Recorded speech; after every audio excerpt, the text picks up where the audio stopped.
Entenda a caótica sessão do Supremo Tribunal Federal da tarde de hoje. Esse é mais um vídeo da TV Coyote. Hoje é quinta-feira, dia 26 de setembro, e o STF fez um julgamento que ganhou extrema notoriedade a respeito de um recurso, de um habeas corpus, impetrado por um ex-diretor da Petrobras que foi condenado. Bom, obviamente não é de interesse público tão grande a situação exclusiva desse ex-diretor da Petrobras. Esse processo ele ganhou muito destaque porque, dependendo do resultado que ele teria no seu pedido de habeas corpus, isso vai se refletir e tende a se repetir em vários processos diferentes que envolvem delações premiadas, inclusive grande parte dos processos da Operação Lava Jato.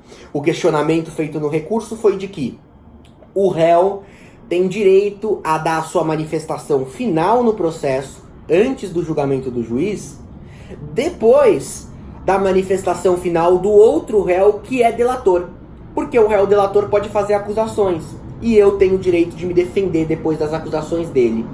Até hoje, essas declarações finais eram feitas, de modo geral, ao mesmo tempo, como foi o caso de vários casos diferentes. Então, gente, é o seguinte, o STF começou o julgamento ontem, teve voto do ministro Edson Fachin, e hoje nós tivemos mais 9 votos. Um único ministro não votou, que é o ministro Marco Aurélio Mello. O Marco Aurélio Mello disse que tinha que se ausentar para um compromisso de extrema importância e não fez questão de deixar o seu voto pronto, disponível, para poder já fornecer ainda hoje um feedback sobre o que realmente foi decidido.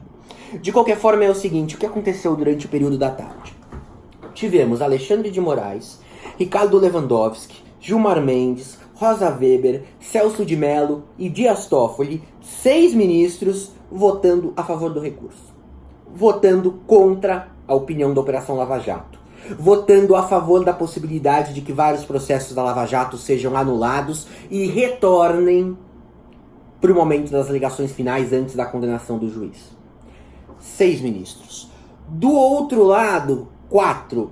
Edson Fachin, Luiz Roberto Barroso, Luiz Fux e Carmen Lúcia votaram em oposição ao recurso e favoráveis à opinião da Operação Lava Jato, favoráveis à opinião de que processos não devem ser anulados. Acontece o seguinte, notem, o placar é de 6-4 negativo para Lava Jato.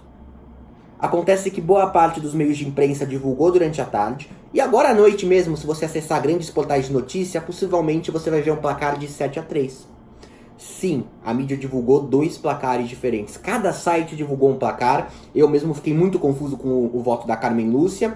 Fui procurar os outros lugares, as divergências, e fiquei ainda mais confuso. Eu até fiz um vídeo, uma live à tarde, comentando a respeito do voto estranho dela. Onde eu me atrapalhei também com o resultado, eu vou corrigir na errata. A questão é a seguinte, estão dizendo que foi 7-3, porque a Carmen Lúcia ficou no meio do caminho. Notem, desde o começo do dia a gente sabia que tinha uma possibilidade de divergência, que o resultado não era sim ou não, que poderia se chegar aí a um meio termo. Ok, neste processo e nos processos futuros, o réu tem o direito de dar a sua declaração final depois do réu delator. Mas nos anteriores não tem. Então sim, vamos votar a favor desse HC, vamos fazer o processo desse diretor da Petrobras voltar por início, e daqui adiante vamos seguir esse procedimento. Anteriormente não. O próprio Luiz Roberto Barroso votou sobre isso logo no começo da tarde de hoje. Votou dando a dica de seguir essa direção caso ele perdesse no resultado total. Bom, a Carmen Lúcia ela fez um negócio esquisito que foi... Neste caso, eu voto contra, mas nos casos futuros eu voto a favor.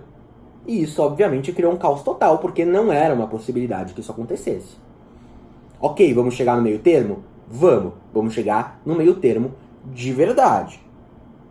Neste caso, está incluído já entre os casos que vão seguir daqui em diante.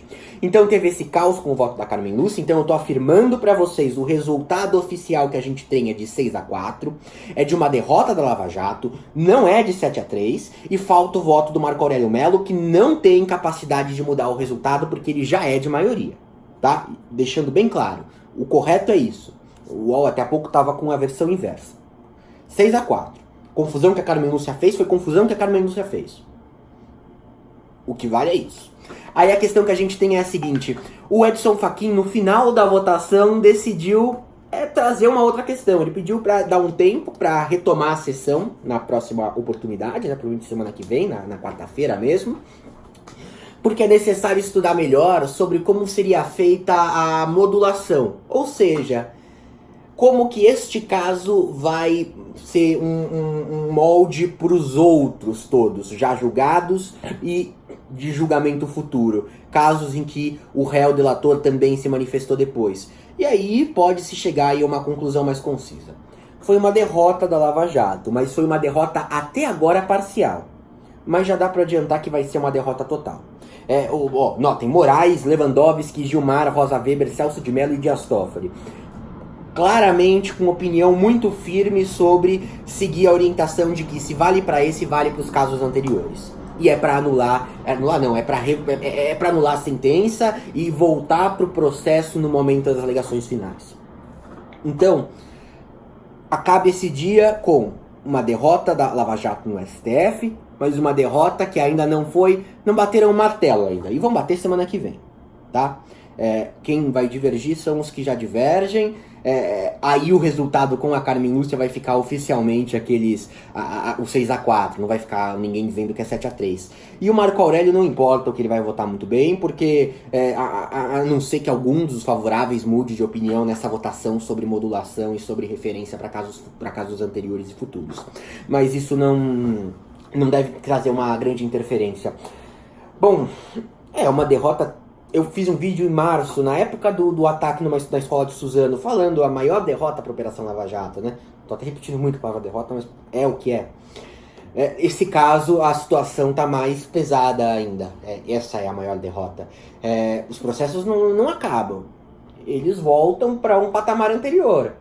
Para um patamar de primeira instância, antes do juiz de primeira instância bater o martelo. O caso do triplex do Lula é afetado? Não é. Porque não teve essa situação de réu delator se manifestando junto. Mas o caso do Sítio em Atibaia é. E o caso do Sítio em Atibaia está para ser julgado em segunda instância no Tribunal Regional Federal da 4ª Região. E aí ele volta para o começo. E ao mesmo tempo tem aquele recurso do Lula na segunda turma do STF que pede anulação do caso triplex. E que tem potencial grande de ser aceito. O voto depende do Celso de Mello. Se Celso aceitar, Lula é solto, com o processo anulado. E o outro processo que poderia levar ele de volta para a prisão ainda esse ano vai estar novamente em primeira instância por causa dessa decisão do Supremo Tribunal Federal, que só falta aí bater o martelo e ter uma clareza total sobre a opinião dos ministros. Somos a favor desse recurso e ele vale para todo mundo que passou por essa situação com o réu delator. Gente, espero que tenha ficado claro. É realmente muito caótico, eu tô bem cansado, porque ver o julgamento inteiro, eu entrei ao vivo algumas vezes. Cheguei a gravar e jogar vídeo fora por causa da confusão com os votos.